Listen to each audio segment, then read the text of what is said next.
Hi hello ನಮಸ್ಕಾರ. ನಾನು ನಿಮ್ಮ ಯುವ ಪಡುಕೋಣೆ.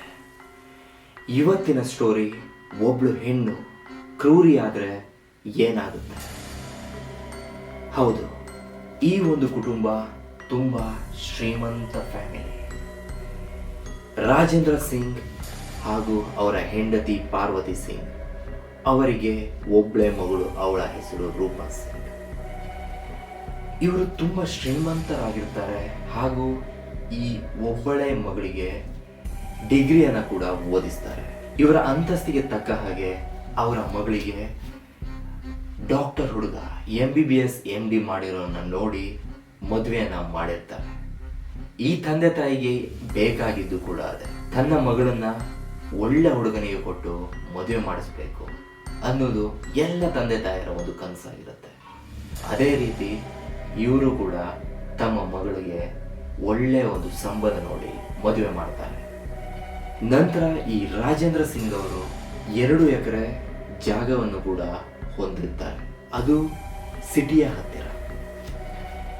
ಅವರ ಆಸೆ ಒಂದಾಗಿತ್ತು, ತನ್ನ ಮಗಳಿಗೆ ಮದುವೆ ಮಾಡಿಸಿದ ನಂತರ ಆ ಒಂದು 2 ಎಕರೆ ಜಾಗದಲ್ಲಿ ಬಡ ಮಕ್ಕಳಿಗೆ ಸ್ಕೂಲನ್ನು ಕಟ್ಟಿಸ್ಕೊಡ್ಬೇಕು ಎನ್ನುವುದು ಅವರ ಆಸೆ ಆಗಿತ್ತು.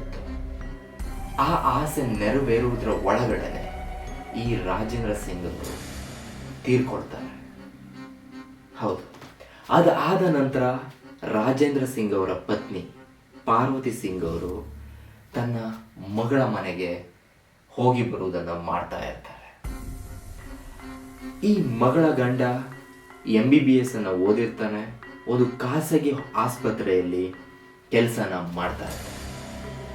ಈತನಿಗೂ ಒಂದು ಆಸೆ ಇರುತ್ತೆ, ಒಂದು ಹಾಸ್ಪಿಟಲನ್ನು ಕಟ್ಟಬೇಕು ಅನ್ನೋದು.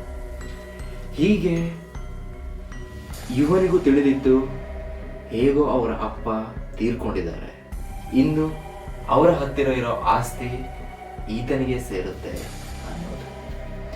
ಅದೇ ಪ್ರಕಾರವಾಗಿ ಈತ ತನ್ನ ಹೆಂಡತಿ ಹತ್ರ ಸ್ವಲ್ಪ ಆಸ್ತಿಯನ್ನು ಕೊಡುವುದಾಗಿ ಕೇಳು ಎಂದು ಹೇಳಿರುತ್ತಾನೆ. ಅದೇ ರೀತಿ ಅವಳು ಕೂಡ ತನ್ನ ತಾಯಿ ಹತ್ತಿರ ನನಗೆ ಸ್ವಲ್ಪ ಆಸ್ತಿ ಬೇಕು ಎಂಬುದಾಗಿ ಹೇಳ್ತಾಳೆ. ಅದಕ್ಕೆ ತಾಯಿ ಆಯ್ತು ಮಗಳೇ, ನಾನು ಕೊಡುತ್ತೇನೆ ಎನ್ನುವುದಾಗಿ ಕೂಡ ತಾಯಿ ಒಪ್ಕೊಳ್ತಾರೆ. ಹಾಗೆ ಸ್ವಲ್ಪ ಜಾಗನ ಅವರ ಹೆಸರಿಗೆ ಮಾಡಿಕೊಡ್ತಾರೆ. ಸೊ ಹಾಗೆ ದಿನಗಳು ಕಳೀತಾ ಹೋಗುತ್ತೆ. ಆದರೆ ಆತ ಬೆಂಗಳೂರಿನಲ್ಲಿ ಕೆಲಸ ಮಾಡ್ತಾ ಇರ್ತಾನೆ. ಆತನ ಆಸೆ ಪ್ರಕಾರ ಒಂದು ಹಾಸ್ಪಿಟಲನ್ನು ಕಟ್ಟಬೇಕು ಅನ್ನೋದು ನೆರವೇರ್ತಾ ಇರಲ್ಲ. ಆತನಿಗೆ ಯಾವುದೇ ಜಾಗ ಸೆಟ್ ಆಗ್ತಾ ಇರಲ್ಲ.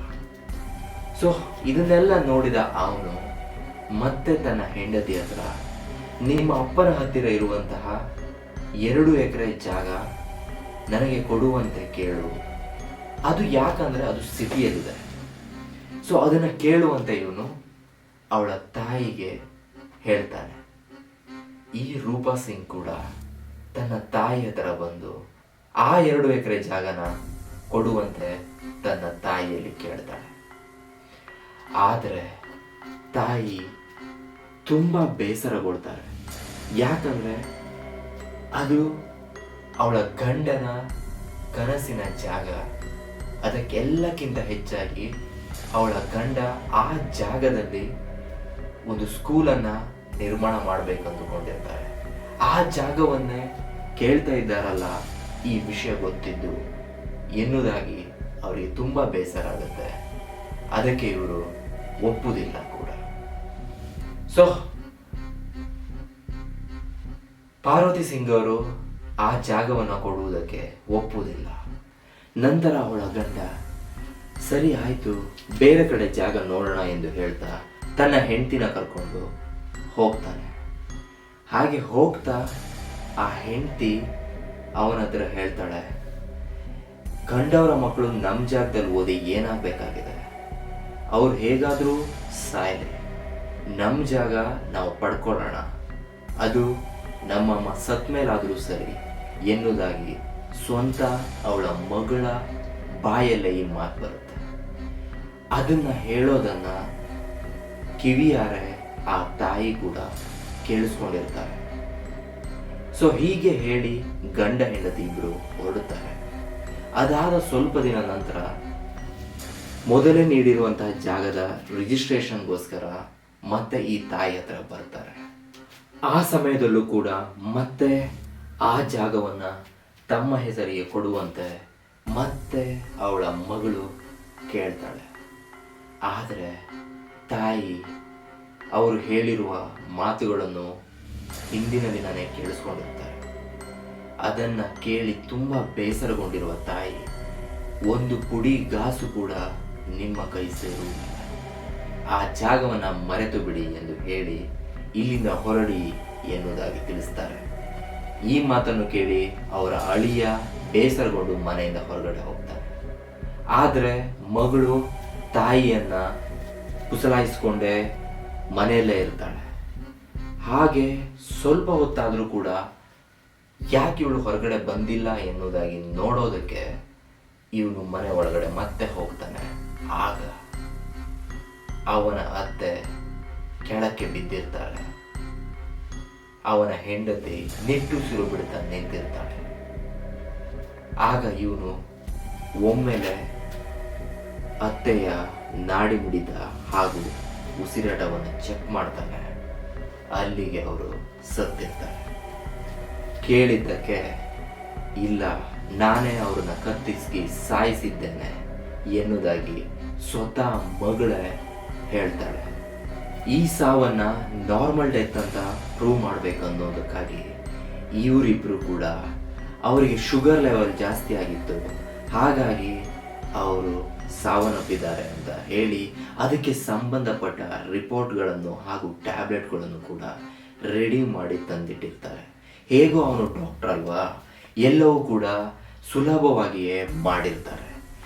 ಹಾಗೆ ಮಾಡಿ ತಕ್ಷಣಕ್ಕೆ ಅವರ ಸಂಪ್ರದಾಯದ ಪ್ರಕಾರ ಅವರ ಅಂತ್ಯಕ್ರಿಯೆಯನ್ನು ಕೂಡ ಮಾಡಿ ಮುಗಿಸುತ್ತಾರೆ. ಆದರೆ ಒಂದು ಟ್ವಿಸ್ಟ್ ಏನಪ್ಪ ಅಂದರೆ, ಅವರ ಸಂಪ್ರದಾಯದ ಪ್ರಕಾರ ಅವರ ಹೆಣವನ್ನು ಹೂಳ್ತಾರಷ್ಟೇ, ಸುಟ್ಟು ಹಾಕುವುದಿಲ್ಲ. ಆದರೆ ಈ ಸತ್ತು ಹೋಗಿರುವಂತಹ ವ್ಯಕ್ತಿಯ ಸಹೋದರನಿಗೆ ಕಿಂಚಿತ್ತು ಸ್ವಲ್ಪ ಡೌಟ್ ಬರುತ್ತೆ. ಸೊ ಡೌಟ್ ಬಂದಾಗ ಈತ ರಿಪೋರ್ಟನ್ನು ನೋಡ್ತಾನೆ, ಹಾಗೂ ಸತ್ತೋಗಿರುವವಳು ಈತನ ಸಹೋದರಿಯಾಗಿರ್ತಾಳೆ. ಸೊ ಅವಳು ಯಾವಾಗಲೂ ಹೇಳಿರ್ತಾಳೆ, ನನ್ನ ಆರೋಗ್ಯದಲ್ಲಿ ಯಾವುದೇ ಸಮಸ್ಯೆ ಇಲ್ಲ, ನಾನು ಆರೋಗ್ಯವಾಗಿದ್ದೇನೆ ಎಂಬುದಾಗಿ ಅವರು ತಿಳಿಸಿರ್ತಾರೆ. ಸೊ ಈ ಒಂದು ಪ್ರಕಾರ ಈತನಿಗೆ ಡೌಟ್ ಬಂದು ಆತ ಪೊಲೀಸ್ ಸ್ಟೇಷನ್ಗೆ ಹೋಗಿ ಒಂದು ಕಂಪ್ಲೇಂಟನ್ನು ಕೊಡ್ತಾನೆ. ಆ ಕಂಪ್ಲೇಂಟ್ನ ಪ್ರಕಾರ ಪೊಲೀಸರು ಬರ್ತಾರೆ. ಬರುವಷ್ಟರಲ್ಲಿ ಅಂತ್ಯಕ್ರಿಯೆ ಎಲ್ಲಾನು ಮುಗಿದಿರುತ್ತೆ. ಆದರೂ ಕೂಡ ಇವರು ಬಿಡುವುದಿಲ್ಲ, ಆ ಹೆಣವನ್ನು ಎತ್ತೋಕೆ ಶುರು ಮಾಡ್ತಾರೆ. ಆದರೆ ಅಲ್ಲಿನ ಕುಟುಂಬಸ್ಥರು, ಅಲ್ಲಿನ ಜನರು ಇದಕ್ಕೆ ತಡೀತಾರೆ. ಆದರೆ ಪೊಲೀಸ್ ಫೋರ್ಸಿಂದ ಆ ಹೆಣವನ್ನು ಎತ್ತಿ ಮರುಪರೀಕ್ಷೆಗೆ ತಗೊಂಡು ಹೋಗ್ತಾರೆ. ಅಲ್ಲಿ ಅಸಲಿಯತ್ತು ಗೊತ್ತಾಗುತ್ತೆ. ಇದು ಸಹಜವಾಗಿ ಆಗಿರುವಂಥ ಸಾವಲ್ಲ ಅನ್ನೋದು. ನಂತರ ಮಗಳು ಮತ್ತು ಮಗಳ ಗಂಡನನ್ನು ಅರೆಸ್ಟ್ ಮಾಡ್ತಾರೆ. ಅರೆಸ್ಟ್ ಮಾಡಿ ಕರ್ಕೊಂಡು ಹೋಗ್ತಾರೆ. ಪೊಲೀಸ್ ಸ್ಟೈಲಲ್ಲಿ ಬಾಯನ್ನು ಬಿಡಿಸ್ತಾರೆ. ಆವಾಗ ಸತ್ಯ ಹೊರಗೆ ಬರುತ್ತೆ. ಅಲ್ಲಿಗೆ ಇಬ್ರು ಕೂಡ ಕಂಬಿ ಹಿಂದೆ ನಿಲ್ಬೇಕಾಗಿ ಬರುತ್ತೆ. ಸೊ ಈ ಒಂದು ವಿಷಯವನ್ನ ಓದಿದಾಗ ಇದು ಕಾಲ್ಪನಿಕನೋ ಅಥವಾ ನೈಜವೋ, ಇತ್ತೀಚಿನ ದಿನಗಳಲ್ಲಿ ಇಂತಹ ಘಟನೆಗಳು ನಡೀತಾನೆ ಇರುತ್ತೆ. ಯಪ್ಪ, ಈ ಮನುಷ್ಯರು ಎಂತಹ ಕ್ರೂರಿಗರು, ಕೇವಲ ಆಸ್ತಿ ದುಡ್ಡು ಇದಕ್ಕೋಸ್ಕರ ಹೆತ್ತ ತಾಯಿ ತಂದೆಯರನ್ನೇ ಸಾಯಿಸೋ ಮಟ್ಟಿಗೆ ಬರ್ತಾರೆ ಅಂದರೆ ನಿಜಕ್ಕೂ ಇದು ವಿಷಾದನೀಯ. ಇಂತಹ ಕ್ರೂರತ್ವ ಈ ಒಂದು ಹೆಣ್ಣಲ್ಲಿ ಕಾಣಿಸ್ಕೊಂಡಿದೆ. ಇಂತಹ ಘಟನೆ ಅದೆಷ್ಟೋ ನಡೀತಾ ಇರುತ್ತೆ ಬಿಡಿ. ದಯವಿಟ್ಟು ಆಸ್ತಿ ದುಡ್ಡು ಇನ್ನೊಂದು ಮತ್ತೊಂದಕ್ಕೋಸ್ಕರ ತಮಗೆ ಜೀವ ಕೊಟ್ಟ ಜೀವವನ್ನೇ ತೆಗೆಯುವಷ್ಟು ಕ್ರೂರಿ ಆಗಬೇಡಿ ಅಂತ ಹೇಳಕ್ಕೆ ಇಷ್ಟಪಡ್ತೀನಿ. ಸೊ ತಂದೆ ತಾಯಿ ನಮಗೊಂದು ಜನ್ಮ ಕೊಟ್ಟಿದ್ದಾರೆ, ಅವರನ್ನು ಕೊಲೆ ಮಾಡುವಷ್ಟು ಕೆಟ್ಟ ಮಟ್ಟಕ್ಕೆ ಇಳಿಬೇಡಿ ಅಂತ ಹೇಳ್ತಾ, ಈ ಒಂದು ಸ್ಟೋರಿಯಿಂದ ಇಂತಹ ಮನಸ್ಥಿತಿ ಇರುವವರು ದಯವಿಟ್ಟು ಬದಲಾಗಿ ಅಂತ ತಮ್ಮಲ್ಲಿ ಕೇಳ್ಕೊಳ್ತಾ ಇದ್ದೀನಿ. ಸೊ ಮತ್ತೆ ಸಿಗ್ತೀನಿ ಮತ್ತೊಂದು ಇಂಟ್ರೆಸ್ಟಿಂಗ್ ಸ್ಟೋರಿಯೊಂದಿಗೆ. ಇಷ್ಟ ಆದರೆ ಕಾಮೆಂಟ್ ಮಾಡಿ, ಲೈಕ್ ಮಾಡಿ, ಶೇರ್ ಮಾಡಿ ಹಾಗೂ ಸಬ್ಸ್ಕ್ರೈಬ್ ಮಾಡಿ ಅಂತ ಹೇಳ್ತಾ ಮತ್ತೆ ಸಿಗ್ತೀನಿ ಇನ್ನೊಂದು ಭಯಾನಕ ಸಸ್ಪೆನ್ಸ್ ಸ್ಟೋರಿಯೊಂದಿಗೆ. Love you all. ಬಾಯ್. ನಿಮ್ಮ ಯುವ ಪಡ್ಕೊಣೆ.